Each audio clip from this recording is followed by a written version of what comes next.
Hello students, IIT की तैयारी करने वाले बच्चों के लिए मास्टर रोटेशन कॉन्सेप्ट की सीरीज में इरोडो का 1.198 सवाल करते हैं। काफ़ी बढ़िया सवाल है। इसमें एक डंबल दे रखा है m/2 मास का एल लेंथ का, जिससे दूसरा m मास मूव करता हुआ आके इलास्टिकली हेड ऑन कोलाइड करता है। इस इलास्टिक कोलिजन के बाद ये डंबल मूव करना चालू करेगा। इसकी भी कुछ वेलोसिटी होगी क्योंकि कोलिजन इलास्टिक दिया हुआ है। हम काइनेटिक एनर्जी भी कंजर्व कर सकते हैं, बट उसके बजाय हम velocity separation equal to velocity approach of point of contact along line of impact करेंगे।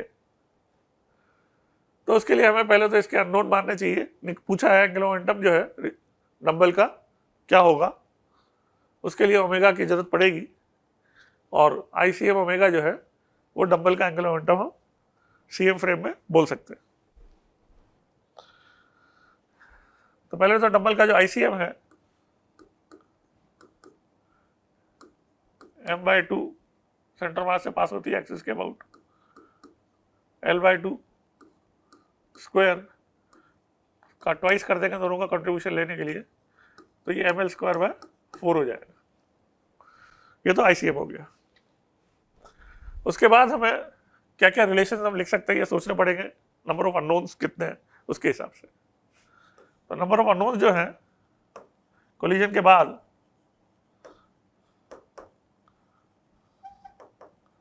इसमें कुछ VCM होगा, इसमें भी कुछ V' वेलोसिटी आफ्टरवर्ड्स होगी और इसमें एक ओमेगा होगी। ये तीन अननोन है, तीन इक्वेशंस लिखनी पड़ेंगी तीनों को निकालने के लिए।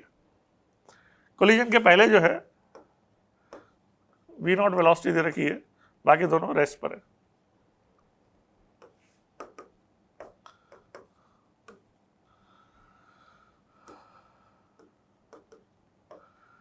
तो इसमें जो तीन अननोन है उसके लिए हम एक तो लीनियर मोमेंटम का कंजर्वेशन करेंगे पूरे सिस्टम का, दोनों को मिला के, डंबल और इनकमिंग मास को मिला के। एक्सटर्नल फोर्स नहीं है इसलिए टोटल लीनियर मोमेंटम कंजर्व रहेगा। तो उससे एक इक्वेशन आएगी mV0 is equal to mV' plus mVCM।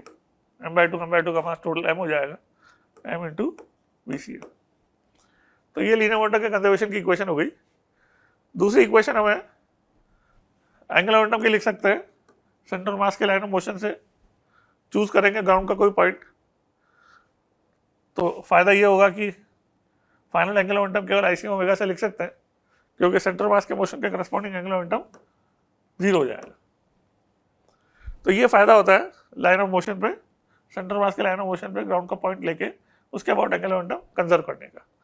Angular momentum system का हर पॉइंट के अबाउट कंजर्व होगा, but I find this to be a convenient choice. Centre mass का जो लाइन ऑफ मोशन है उस पर कोई पॉइंट ले लो और एंगुलर मोमेंटम बिफोर और आफ्टर इक्वल कर दो। तो एंगुलर मोमेंटम जब हम लिखेंगे तो आएगा इनिशियल कोलिजन के पहले mV0 L/2 और बाद में उसी कोलिजन के बाद उसी मूविंग पार्टिकल का mV' L/2 plus ICM omega. ये दूसरे एंगुलर मोमेंटम के कंजर्वेशन की इक्वेशन हो गई पॉइंट A के अबाउट। और तीसरी इक्वेशन जो है या तो काइनेटिक एनर्जी की कंजर्वेशन की कर सकते हैं, बट क्योंकि उसमें स्क्वायर की टर्म्स आती है इसलिए ज़्यादा आसान क्या पड़ता है, velocity separation equal to E time velocity approach of point of contacts. यहाँ पे पॉइंट ऑफ कॉन्टैक्ट जो होगा इसका इसके साथ होगा और इसकी वेलोसिटी कोलिजन के बाद VCM प्लस क्या होगी, ओमेगा L/2। तो सेपरेशन की वेलोसिटी जो हो जाएगी this minus this equal to approach की वेलोसिटी। ये तीसरा रिलेशन कोफिशिएंट ऑफ इंस्टीट्यूशन का हो जाएगा, VCM plus omega L/2 minus V' equal to V0। अब इन तीन इक्वेशंस को जो है हमें सॉल्व करना है, कोई ज़्यादा मुश्किल टास्क नहीं है।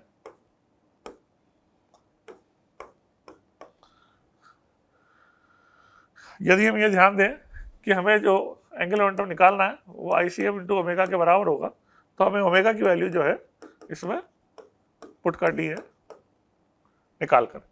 इन तीनों इक्वेशन से हमें किसकी ज़रूरत है, ओमेगा की ज़रूरत है। तो पहली इक्वेशन जो है रीराइट करें अपन, V0 is equal to V' plus VCM।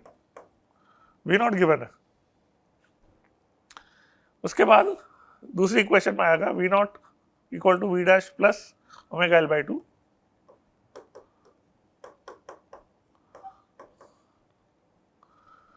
आप देखो तो डायरेक्ट इससे क्या मिल रहा है अपने को, V C M is equal to omega L by to.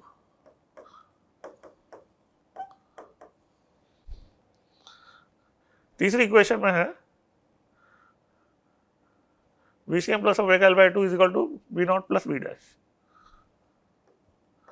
We C M plus omega L by two is equal to V dash plus V not. अब क्योंकि ये दोनों इक्वल है इसलिए अपन इसको ओमेगा एल कर दें। Omega L is equal to V dash plus V not, दोनों इक्वल है, और V dash plus V not. और हमें क्योंकि ओमेगा की जरूरत है इसलिए वी डैश को एलिमिनेट करने के लिए क्या कर सकते हैं, वी डैश की वैल्यू यहां से पुट कर दें, V not minus omega L by to,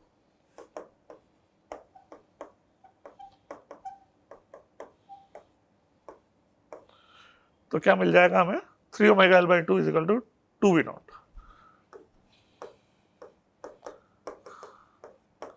और ओमेगा इससे आ जाएगा 4 वी नॉट अपॉन 3L। यहाँ पे 4 we not upon 3L put करेंगे, 4 कट जाएगा, L कट जाएगा, m V not L by 3, और यही आंसर है। तो आप देख सकते हो किस तरह जो है हमने इस प्रॉब्लम को सॉल्व की। जो पहले सिस्टम का मोशन कोलिजन के बाद क्या होगा उसके लिए अननोन वेरिएबल्स क्या होंगे, और जितने अननोन वेरिएबल्स है उसके लिए नेसेसरी इक्वेशंस क्या क्या लिखनी पड़ेंगी। Okay, thank you.